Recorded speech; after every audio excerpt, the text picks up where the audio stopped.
Guys, exam अड्डा classes में आपका स्वागत है। चैनल को आपने अभी तक सब्सक्राइब ना किया हो तो हमारे चैनल को सब्सक्राइब कर दें और बेल आइकन आपने प्रेस ना किया हो तो बेल आइकन प्रेस कर दें, जिससे आने वाले वीडियोज़ की नोटिफिकेशंस आपको मिलती रहे। और वीडियो अगर आपको पसंद आए तो ज़्यादा से ज़्यादा लाइक ठोकें और अपने साथियों को भी, प्रतियोगी छात्रों को भी ये वीडियो शेयर कर दें, जिससे उन्हें भी अच्छे से अच्छी चीज़ों को पढ़ने का अवसर मिले। तो गाइस, इससे पहले के वीडियो में हमने देखा था आदिकाल की कुछ रचनाओं के बारे में पढ़ा था हमने, और आज हम पढ़ेंगे भक्ति काल के बारे में। आदिकाल का जो समय था वह 700 से 1400 ईस्वी तक का था और आदिकाल को ही वीरगाथा काल कहा जाता है। आज हम पढ़ेंगे भक्ति काल के बारे में। भक्ति काल का जो समय है वह 1400 से 1400 ईस्वी तक है। आगे बढ़ते हैं गाइस, देखते हैं भक्ति काल 1400 से 1700 ईस्वी तक। भक्ति काल को स्वर्ण काल भी कहा जाता है गाइस, बहुत ही इम्पोर्टेंट है। भक्ति काल को भी स्वर्ण काल कहा जाता है।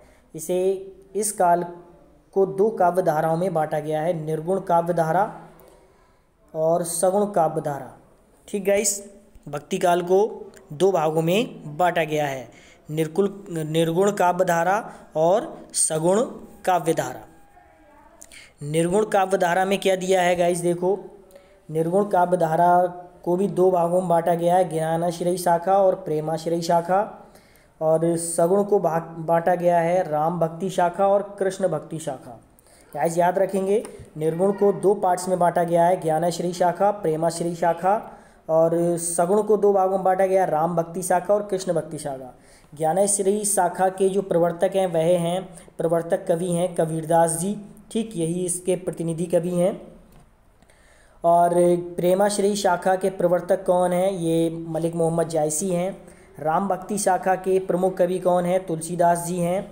और कृष्ण भक्ति शाखा के प्रमुख कवि सूरदास जी हैं। आगे बढ़ते हैं गाइस, निर्गुण काव्य धारा। निर्गुण काव्य धारा दोनों के लिए जो सेतु का काम करता है वह भक्ति काल ही है, मतलब दोनों ने ही भक्ति की है। ठीक, चाहे वो निर्गुण काव्य धारा हो चाहे वो सगुण काव्य धारा हो, दोनों ने ही ईश्वर की भक्ति की है। एक ने निर्गुण रूप में की है, मतलब निराकार रूप में की है, जिसने ईश्वर का कोई आकार नहीं माना। और सगुण काव्य धारा जिसने कि ईश्वर का आकार माना है, उसने ईश्वर को आकार मानकर उसकी मतलब पूजा की है। ठीक गाइस, आगे बढ़ते हैं गाइस, देखते हैं आगे। देखो क्या लिखा है, ज्ञानाश्रयी शाखा, ज्ञान पर अधिक बल दिया गया है। और कवि इसके हैं कबीरदास जी, जैसा कि हमने ऊपर डिस्कस किया था इस बारे में। प्रमुख कवि कबीरदास हैं, रैदास हैं, इसमें गुरु नानक भी हैं, ये भी निर्गुण ब्रह्म में आते हैं, निर्गुण कवियों में आते हैं। दादू दयाल हैं, सुंदरदास जी हैं और रज्जव आदि जो कवि हैं वह ज्ञानाश्रयी शाखा से संबंध रखते हैं। प्रेमाश्रयी शाखा सूफी काव्य पर आधारित है। कवि हैं प्रेमाश्रयी शाखा के मुल्ला दाऊद हैं, हिंदी के प्रथम सूफी कवि माना जाता है मुल्ला दाऊद को। इनमें प्रमुख जो है वह मलिक मोहम्मद जायसी का नाम आता है। मलिक मोहम्मद जायसी की आपको 3 रचनाएं तो विशेष तौर से ही याद रखनी है आपको, आखिरी कलाम, पद्मावत, और एक रचना और है वह आपको कमेंट में बतानी है, कुतुबन और मंझन। ठीक, इसी तरह देखो सगुण भक्ति शाखा में है, राम भक्ति धारा में जो कवि हैं उसमें रामानंद का नाम प्रमुख है। और इसमें कवि तुलसीदास का नाम आता है, नावादास, हृदयराम, प्राणचंद्र चौहान का नाम आता है।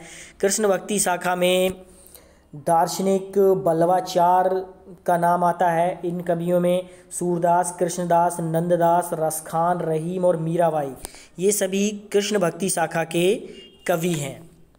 गाइस, किसके कवि हैं, ये सभी कृष्ण भक्ति शाखा के कवि हैं। भक्ति के 4 संप्रदाय हैं, श्री संप्रदाय, ब्रह्म संप्रदाय, रुद्र संप्रदाय और सनकादि संप्रदाय। गाइस, कौन कौन से संप्रदाय हैं, श्री संप्रदाय भक्ति के, ब्रह्म संप्रदाय, रुद्र संप्रदाय और सनकादि संप्रदाय। संप्रदाय मतलब श्री संप्रदाय के प्रवर्तक वो रामानुजाचार्य थे। रामानंद के 12 शिष्य थे, रैदास, कबीर, धन्ना, सेना, पीपा, भवानंद, सुखानंद और अनंतानंद और सुंदरानंद, नरहपानंद, पद्मावती और सुरसरी। ब्रह्म संप्रदाय के प्रवर्तक मध्वाचार्य थे और चैतन्य महाप्रभु। रुद्र संप्रदाय के प्रवर्तक विष्णु स्वामी, इनके अनुयायी हुए सूरदास, और अष्टछाप के सभी कवियों का नाम आता है रुद्र संप्रदाय में। सनकादि संप्रदाय के प्रवर्तक जो थे वह निम्बकाचार्य जी थे। अष्टछाप के जो कवि हैं उनमें कुंभनदास, सूरदास, परमानंद, कृष्णदास, गोविंद स्वामी, नंददास, हित स्वामी, चतुर्भुज दास का नाम आता है। भक्ति काल के कवियों को याद रखने की ट्रिक है रश्मि जी के शब्दास। ठीक, रश्मि जी के शब्दास मतलब रस से रसखान, मी से मीरा और जा से जायसी। और देखो शब्दास मतलब सब अर्थात जितने भी दास हैं, सूरदास, तुलसीदास, कबीरदास, रहीमदास, सुंदरदास, रैदास, नरोत्तम दास, नंददास, ये सभी भक्ति काल के कवियों में आते हैं। ऊपर वाले 4 बल्लवाचार्य के शिष्य, नीचे वाले 4 विट्ठलनाथ के शिष्य हैं। अष्टछाप के जो 4 कवि हैं, ऊपर वाले कुंभनदास, सूरदास, परमानंद, कृष्णदास, वह बल्लवाचार्य जी के शिष्य हैं।